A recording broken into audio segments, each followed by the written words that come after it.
CNE news में आप सभी का स्वागत है और अब लेते हैं खबर विशेष की ये खबर। चंडीगढ़ शहर से पिछले 2 लोकसभा चुनाव में लगातार कांग्रेसी उम्मीदवार के हार जाने, मनमानी करते हुए टिकट बांटने के कारण नगर निगम चुनाव में भी सही प्रदर्शन नहीं होने से कांग्रेस की हालत खस्ता हो गई थी। इस प्रकार से विपरीत परिस्थिति में भी कांग्रेस को मजबूत बनाने में करीब करीब सफल होने का श्रेय सिर्फ और सिर्फ पार्टी प्रदेश अध्यक्ष HS लक्की और उनकी टीम को दिया जा रहा है। इस प्रकार से कांग्रेस के अंदर से ही आवाज उठने लगी है कि लोकसभा चुनाव 2024 में प्रदेश अध्यक्ष HS लक्की को ही टिकट दिया जाए। लक्की ही एक ऐसे उम्मीदवार हो सकते हैं जो चंडीगढ़ में पार्टी को जीत दिला सकते हैं। श्यामलाल गुप्ता, जो कांग्रेस के प्रदेश अध्यक्ष इंदिरा गांधी के कार्यकाल में रह चुके हैं, उनके सुपुत्र और कांग्रेसी नेता रमेश कुमार गुप्ता ने आला कमान से मांग की है कि लक्की को ही पार्टी उम्मीदवार बनाकर लोकसभा चुनाव 2024 में लड़ाएं, क्योंकि शहर में एकमात्र नेता लक्की ही हैं जो सभी वर्गों को साथ लेकर चलते हैं। साथ ही उन्होंने राजीव शुक्ला, जो चंडीगढ़ प्रभारी नियुक्त किए गए हैं, उन्हें बधाई दी है।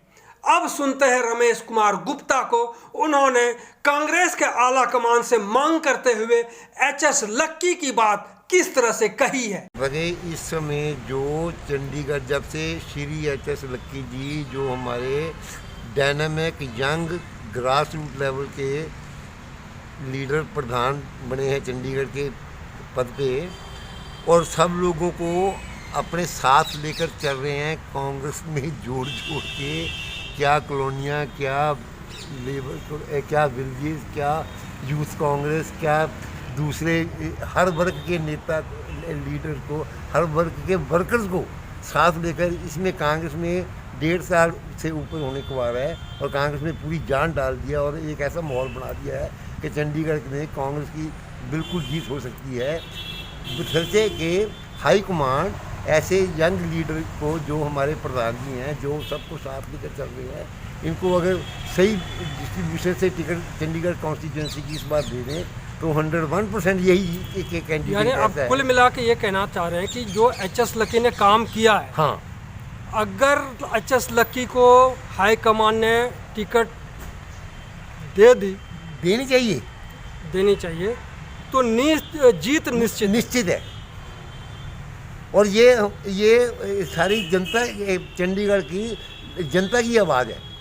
ये जनता की आवाज़ है कि HS लक्की को ही टिकट मिले। और जो अपने अनुभव से इतने साल हो गए ग्रास रूट लेवल से ऊपर उठ के इस पोस्ट तक पहुंचा है, 3-4 बार कॉरपोरेशन के इलेक्शन भी लड़ा है चंडीगढ़ से, अपने कॉन्स्टिट्यूंसी से, तो ठीक है कि हार जीत तो देखो होती रहती है कॉरपोरेशन के। तो एक बार बाई इलेक्शन में जब फर्स्ट टाइम इसने इलेक्शन लड़ा था सेक्टर 20 और 33 के वार्ड से, तो उस समय बाई इलेक्शन में जब ज्ञानचंद गुप्ता जी उधर पंचकूला शिफ्ट हो गए थे और इसने वो सीट खाली हो गई थी, तो इसने बाई इलेक्शन बहर साहब की प्रधानगी में टिकट इनको हाईकमांड ने दी थी और इसने बाई इलेक्शन में पहली जीत कॉरपोरेशन में उस समय प्राप्त की थी। तो आप क्या कहना चाह रहे हैं कि पवन बंसल जैसे जो वरिष्ठ नेता हैं उनको टिकट नहीं मिलना चाहिए?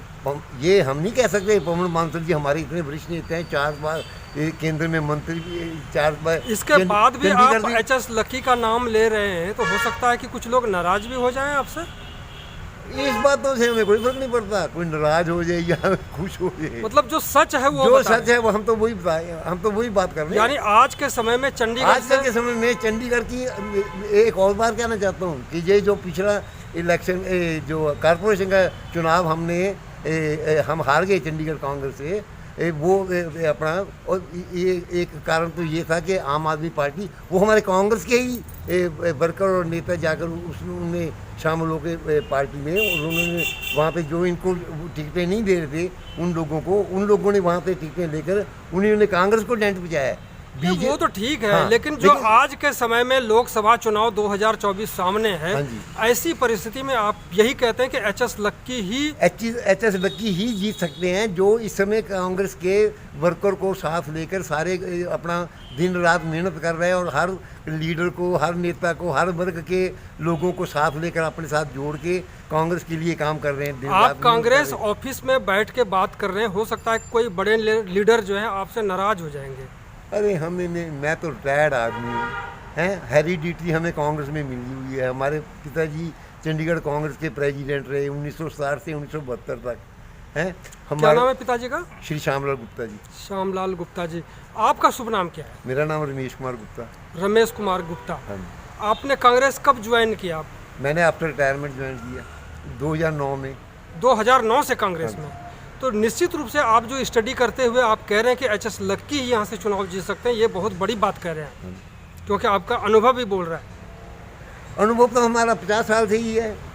जब हम ट्रेड यूनियन में भी रहे, यूनियन टेरिटरी एडमिनिस्ट्रेशन में, आप वहाँ पे- एच.एस. लक्की का नाम लेकर कुछ वरिष्ठ नेताओं से, कुछ बड़े नेताओं के को भाजन हो सकते हैं, आप ये समझ लीजिए। मुझे जो लगता है, मैंने कोई कांग्रेस से कोई ओहदा तो नहीं लेना यहाँ से। मैं तो पेंशन आदमी, मेरे को सरकार पेंशन दे रही है। मेंबर तो हैं। मेंबर तो हैं, ठीक है, जब मेंबर का क्या हक नहीं है? डेमोक्रेसी नहीं है कांग्रेस में अपने विचार रखने का? कोई अपने विचार स्पष्ट तो रूप से आपके रखना है हिसाब और से- जनता की आवाज़ को उठाना क्या? यानी एच.एस. लक्की ही जिताऊ कैंडिडेट होंगे। अकेले एच.एस. लक्की ही अगर हम हाई कमांड जी से भी अर्ज करते हैं, अपील कर रहे हैं। अपील करते हैं कि ऐसे इस समय में, और ये चंडीगढ़ से में प्रथा भी टूट जाएगी कि चंडीगढ़ का जो कांग्रेस प्रेसिडेंट है, जो डायनेमिक और यंग अपने विचारों वाला इस समय सूझबूझ का नेता है और अपने सारे पब्लिक को साथ लेकर चल रहा है, सारे वर्ग के लोगों को साथ लेकर चल रहा है,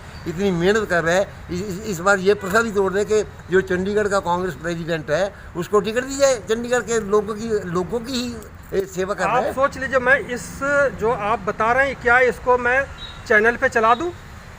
चैनल पे चला दोगे तो चला दो, मैंने क्या फर्क पड़ता है? आपको कोई फर्क नहीं पड़ता ना? मेरे को कोई फर्क नहीं पड़ता। कोई डर तो नहीं है ना आपको? मेरे को क्या डर है जी?